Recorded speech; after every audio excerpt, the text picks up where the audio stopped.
Let me quickly show how does it look like on a browser. You must have seen this page before in my last video. So this time I have created a text field for authorization token if you want to delete a comment. For posting or editing a comment, there is no need for authorization. In this section, I will go and enter the authorization token, which is nothing but a string of characters. And I select the comment by the ID from the drop down and click on delete. If I give wrong authentication token, I see the 403 forbidden error. And if I give correct token, as you can see, the delete is successful. And if I refresh, I can see only the remaining comments and not the deleted one. Okay, so let's see how did I do this.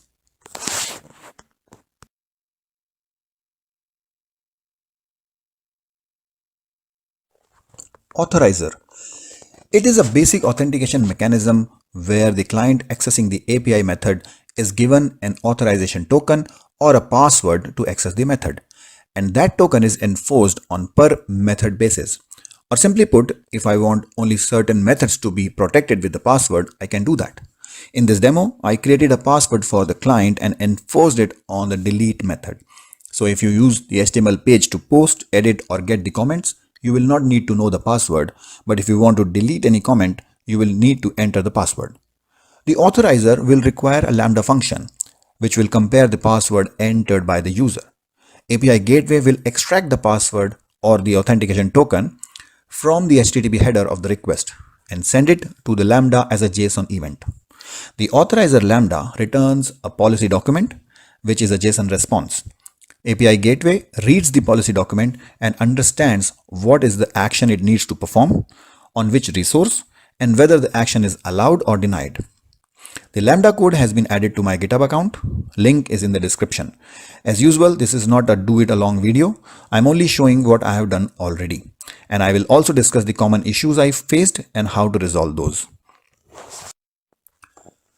So, to implement the authorizer, go to your API Gateway and then go to Authorizer. Create Authorizer and you will see a page like this. The page will have these fields empty. So add name to it. Authorizer type is Lambda in this demo. I will create another video for Authorizer using Cognito. Leave the Lambda ARN empty for now. We will come back to it. As I mentioned, the API Gateway sends the event to Lambda in a JSON format. That is defined in this Lambda event payload section. There are two options, token and request. Token means an HTTP header which will carry the token. And if I click on request, it allows us to define more HTTP headers where this information can go. So if I keep one parameter as header and say authorization token and add another parameter, say query string, the API Gateway will collect these two values from HTTP request and send them to Lambda. But in this case, I used token and told the gateway to use the header called authorization token. There is a token validation option in which I can enter some regular expression. Then the gateway will validate if the token provided contains only the characters or numbers based on my regular expression. And if that does not match the regular expression, it will reject it and it will not trigger the Lambda. But we are not using this field for this demo. Before saving this, let's go to Lambda and create an authorizer Lambda function. So go to the Lambda function and create a new Lambda. In this, I am expecting the event JSON to carry the key value pair called authorization token. So I extract the key and compare the value with the hard-coded token value. If it is the correct token, then I set this variable as allow. Then this Lambda will return a JSON policy statement which says that the action is invoke the API, the resource is the delete method, and the effect is this variable, either allow or deny. To set the resource correctly, I need to go back to the APIs and select the ARN of the method which I want to invoke. So I go back to my APIs, resource, and click on delete, and I can see the ARN of this delete method. I copy this and paste it in the JSON of my Lambda response here. Once I test my Lambda and save it, deploy it, I need to go back to my authorizer and add this Lambda so that it can be triggered. So I go back to my authorizer and select the Lambda ARN from the drop down and click Save Changes. You can test your authorizer right here, like entering the authorization token and click Test Authorizer.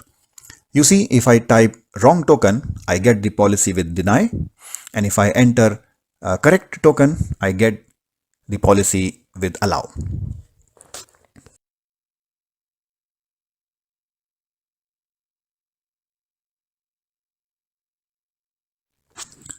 Now it is time for troubleshooting tip number 1. If you make a typo error in the JSON response of the Lambda function will not fail and it will simply send that erroneous JSON to the API Gateway Authorizer. For example, there can be an error in either the keys or the values or the ARN of the delete method or anything else. In such cases, the authorizer will simply receive the policy document and will try to do what is written in it. And if there is an error, we will be able to see only in the CloudWatch logs. And for API Gateway to be able to write logs to CloudWatch, it needs a new role. So to do that, I go to IAM roles and create a new role. Select the AWS service, API Gateway in this case. Go next. Make sure this permission is added. Edit the JSON if needed. Go next. Give this role a name and create the role. Copy the ARN of this role. Now I go to my API Gateway. I go to settings and add the ARN of the role here. And then I go to my API, go to stages, and there I see log and tracing section.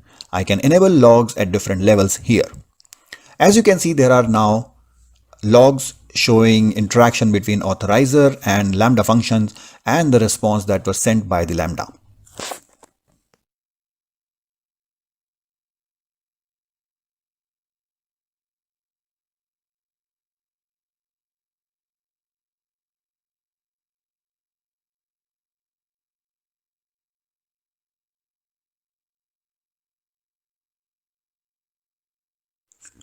Now let's quickly test our authorizer by calling the delete API. But before that, there is one more thing in the config. We created the authorizer along with the trigger Lambda, but we also need to attach this authorizer to an API method, which is delete in this case. So I go to my API, go to resources, click on delete method and edit it. In the authorization drop down, I can see the authorizer that I have created, which I can select here. That's it. Save it and do not forget to deploy the API after any changes to it. I grab the ID of the comment and go to Postman. Put the ID in the body JSON and authorization token in the header and then call the delete method. And see, I will be able to delete this item now. And now time for troubleshooting tip number 2. You see, I tried testing this from Postman and not from the web page I showed in the beginning of this video. Let's try to do the same with the browser. If I try deleting a comment from the browser, I get the course error. We discussed the course error in the previous video and course is enabled on the API gateway on the delete method. Still, I'm getting this error. And the reason for this is now my HTTP request is coming with a new header and the course settings are not set for allowing this header authorization token. So I will go back to course, select these methods and add authorization token here in allow headers. And I click save and again, do not forget to deploy the API after any change. And now I go back to my browser, select the ID for a comment, enter the password. I'm entering wrong password just to see if I'm getting course error or not. And I click delete and see I am not getting any course error now. And now I will enter correct token and try to delete this comment. And now it is deleted.